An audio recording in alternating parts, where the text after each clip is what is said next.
Yeah, so where the previous business evolved to was essentially taking what was a retail hi-fi business model, and as opposed to waiting for customers to walk in the door, we were then going to the grassroots of where potential work had come from. So we particularly targeted architects and interior designers. So people building new homes, rather than building the home and then thinking later, okay, let's add an entertainment system, some speakers, etc.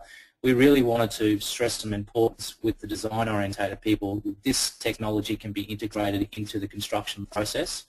So I saw a sort of an opportunity with that, and thought that there was a particular space in the market. So I left the business after 11 years of servant there, and Electronic Living was formulated nearly 6 years ago.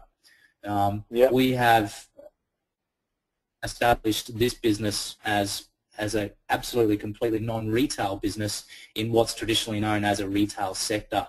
But we do a lot of things differently when it comes to technology. We don't present our offering to our clients as an audio-visual seller. We're looking at ourselves as an integration company that basically takes all the subcomponents of electronics and technology that can be implemented into a house or an office or a business, and making all those things work nicely together. So we sort of recognise that people love technology but are often scared of it, and secondly don't have the time to implement it all. So we're kind of the one-stop shop that if someone's considering implementing any level of technology, we look after everything for them. So here's an interesting concept. You go.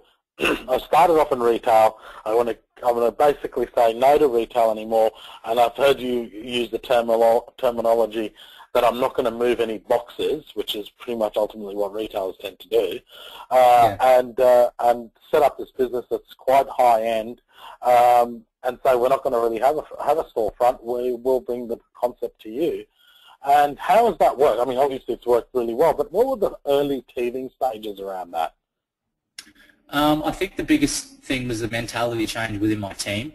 You know, it was a different way of doing business, and you know, it was definitely a matter of knocking on doors. You know, which for a lot of salespeople, you know, although it's a necessity, it's a painful component of any sales process in any business.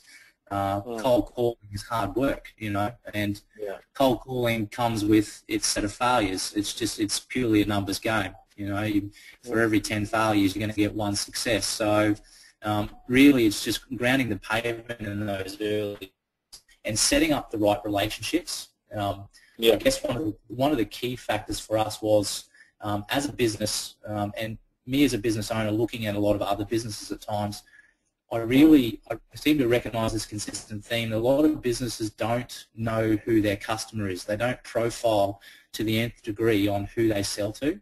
It seems to be an approach, well, anybody is a customer, you know, anyone's a potential customer, and I don't necessarily agree with that methodology. We've pitched ourselves at a particular part of the market. You know, we're looking at just an individual sector of the market where we think we have the best offering, the least amount of competition.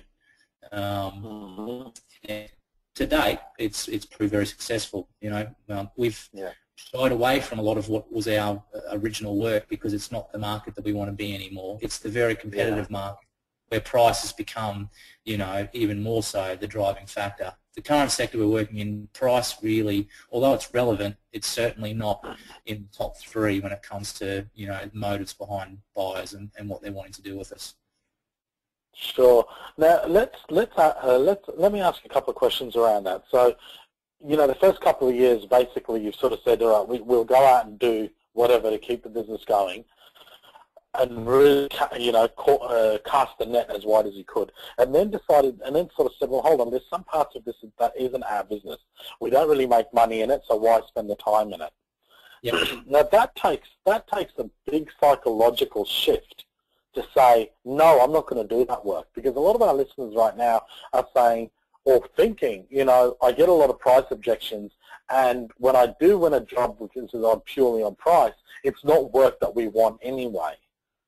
Okay, yeah. So what exercise did you guys go through to say, okay, doesn't matter how tough it sort of gets, we're not budging on what we do because we know the market we need to be part of. Yeah, which is a big call to make. Yeah, absolutely. It's definitely a leap of faith, but like any business decision, you don't jump into it blindly. You discuss it as a team, and you analyse all the components of it, and I guess you make an educated decision at the end of the day. One of the biggest things that we did in our business, and look, I'm certainly not pushing this forward as this wouldn't work in everybody's business model, but sure. Talking about a monumental shift in mentality, what we were finding increasingly in the early days was we were becoming a quoting machine. So right, yeah. we were finding it quite easy to find the work, but the problem was we were quoting on so much work and our hit rate was so low, we weren't converting enough. We really turned the establishment upside down, and I created a model here where we're actually charging our clients to quote. Now, wow. if you can understand the mentality of the space that we work in, our client 5% of the time are building their dream home. And the first stage of that is sitting down with an architect. Now, an architect to a degree has already pre-qualified our client and educated them to a degree, because an architect doesn't design a house without you paying a huge fee. Now, they're coming to us with a design on a house, and they're sitting down with us, and we're now selling ourselves as a design and engineer company first and foremost. So, yes, all these black boxes are fantastic, and you know we can put it all together and make it sing, and you'll have this wonderful system. But right back in the beginning, this system needs to be thoroughly thought out and designed and documented. So, our salespeople really struggle with that concept in the beginning, because you know salespeople fall into this routine of, you know, well, I've got 6 quotes on my desk, let's churn through them and get them out, and let's keep our fingers crossed by following up and just hoping that we get it over the line. What it's done, it's qualified our client. So if we're sitting down with a client and there is any resistance towards our methodology, then perhaps they're not our client. They're not right for our business. But the other thing it does, it gives a firm commitment to us immediately. You know, they've paid us something for us to actually do the quote and the design, and we've been paid for our time. You know, it hasn't been this hit and miss sales game. It turned our conversions up by about 37% at the time. Yeah, wow, because you just eliminated all that rubbish out of there as well. We got rid of the rubbish, and we were working with qualified leads, qualified people, you know, making a financial investment up front and seeing the value in our business. Yeah.